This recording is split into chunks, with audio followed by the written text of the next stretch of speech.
dan dalam pemeriksaan kepolisian sarung tangannya itu pasti cocok milik O.J. Simpson. Nah ternyata setelah ada uji forensik independen, suruh nyoba, lihat sarung tangannya nggak cocok. Dan ini pun dibenarkan juga ya di ruangan ini juga oleh kuasa hukum Jokowi, ya Pak Rifai. Ketika Pak Rifai waktu itu mengatakan dia punya klien yang punya kelenjar getah bening, kemudian di rumah sakit, pengadilan nggak mau, harus ada. Akhirnya Pak Rifai mengajukan uji independen dari rumah sakit yang kemudian netral. Akhirnya dilakukan, akhirnya bisa dibantarkan. Nah ini juga, jadi makanya kami mengajukan BRIN, Badan Riset Inovasi Nasional, kemudian juga UI atau kampus lain ya. Saya dengar kemarin ada orang dari teman-teman dari kampus juga, jangan UI dong, UI kan ya quote and quote nggak terlalu suka sama UGM. Udah lah, mana aja lah, mau UI, mau ITB, mau IPB, pokoknya kampus yang punya itu. Atau misalnya ANRI, Arsip Nasional Republik Indonesia, itu yang punya peralatan CMV yang juga bisa memeriksa dokumen itu asli atau tidak. Nah nanti dokumen yang kemarin diributkan itu ya yang tidak pernah atau tidak boleh kami pegang dan nggak ada seorang pun yang megang ya, kalau ada orang yang berkata pernah megang itu halu ya, itu mengatakan kalau itu nanti diperiksa kertasnya diuji pas fotonya terlalu amat sangat kontras itu yang dalam pengalaman saya itu nggak mungkin dari tahun 85 itu kemudian diuji secara independen, nanti akan ketahuan itu cetakan tahun berapa. Kita mengusulkan itu dan makanya pengadilan ini nanti akan teruji oleh masyarakat juga. Kalau memang fair ya pasti akan dibuka itu. Tapi kalau enggak ya udah ketahuan. Contohnya juga tadi kenapa saya mencontohkan Bu Heliana sebagai wakil gubernur Bangka Belitung ya. Itu kalau fair ya equality before the law, harusnya ada indikasi itu kena pasal 363, 263 atau 264 tuh bisa kena juga gitu loh orang-orang. Itu salah satu termohon adalah pihak Polda Metro Jaya ketika ditanyakan hakim barang bukti ijazah sarjananya disita atau tidak. Nah di situ pihak Polda Metro Jaya ya pada 17 November 2025 menyatakan bahwa barang bukti yang kami sita adalah transkrip nilai sarjana muda untuk keperluan yudisium sarjana muda. Sementara yang kami analisis, kami kaji secara ilmiah adalah ijazah yang dikatakan sarjana penuh dari UGM. Ini kan sudah mismatch. Ya oleh karena itu permintaan kami kepada Polda Metro Jaya ya untuk ada setidaknya 4 dokumen yang akan dilakukan uji forensik secara independen. Kita punya sejumlah lembaga yang punya kemampuan untuk itu, saya tidak perlu sebutkan ya. Yang pertama adalah ijazah sarjana penuh itu tersebut, ya, yang menjadi objek sengketa.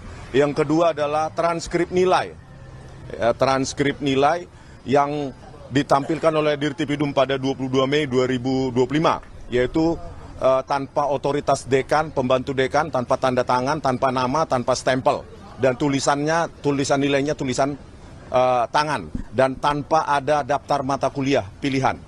Yang ketiga adalah lembar pengesahan skripsi, pembimbing skripsi atas nama Joko Widodo yang menurut keterangan dari Dirtipidum pada tanggal 22 Mei 2025 dilakukan uji yang tidak saintifik dan disimpulkan dengan merasakan ada cekungan dan langsung disimpulkan itu produk dari handpress atau letterpress. Sementara kami membuktikan secara ilmiah bahwa itu adalah produk dari digital world yang ada sejak 1992 justru. Terus yang keempat, jika ada, maka kami ingin dokumen sertifikat KKN dan laporan KKN juga diuji forensik. Jadi 4 dokumen tersebut itu menjadi pointer sangat penting untuk dilakukan analisa. Berikutnya tanggapan saya kepada penjelasan Diflumas yang membuat kami sakit hati ya. Hanya dengan menanyai 20 ahli langsung disimpulkan buku JWP kami Jokowi's White Paper itu tidak ilmiah. Sekarang kepolisian sudah keluar dari arena permainan yang diatur undang-undang. Bagaimana mungkin ya sebuah institusi kepolisian itu melampaui tugasnya seolah-olah menjalankan tugas BRIN atau menjalankan tugas lembaga penelitian, menyimpulkan bahwa kami melanggar etik penelitian.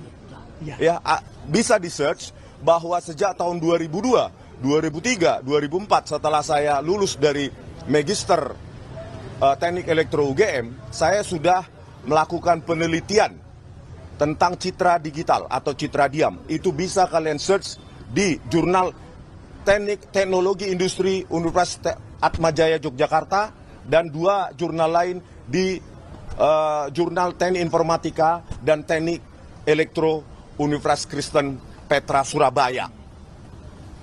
23 tahun yang lalu saya sudah menekuni bidang ini. Bagaimana mungkin hanya 20 ahli tersebut ditanyai langsung kita, itu bukan ahli. Memangnya ahli butuh syarat apa? Harus nomor induk? Peneliti itu tidak butuh apa ya? Biarkan pembaca yang menilai, itu hasil penelitian.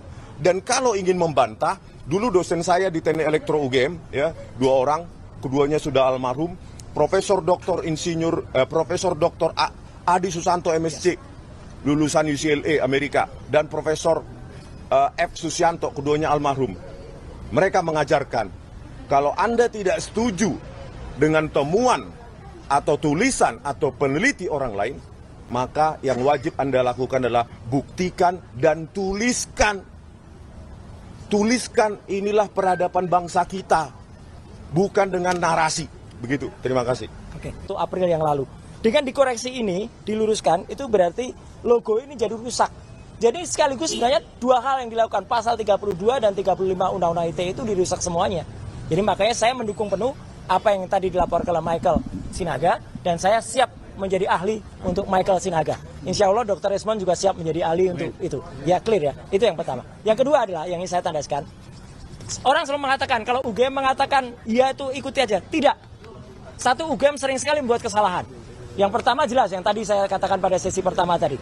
Ya, Wakil Rektor UGM, ya, Bu Wening mengatakan itu kedokteran. Itu sudah salah. Yang kedua, yang ini penting. Dan itu ditegaskan lagi oleh Bang Resmond mana tadi.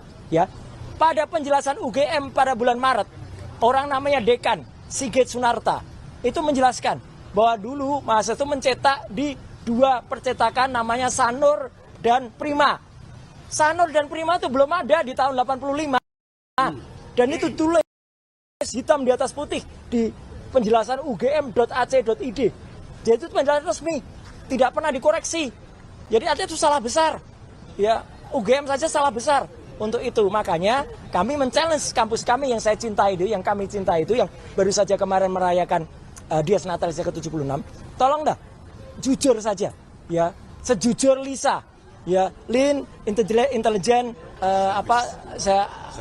service ya, assistance yang telah mengatakan Joko Widodo itu tidak lulus Universitas Gadjah Mada. Jangan malah sekarang Lisa dibungkam sampai dengan sekarang. Jadi tambahan saya singkat aja, karena tadi udah banyak.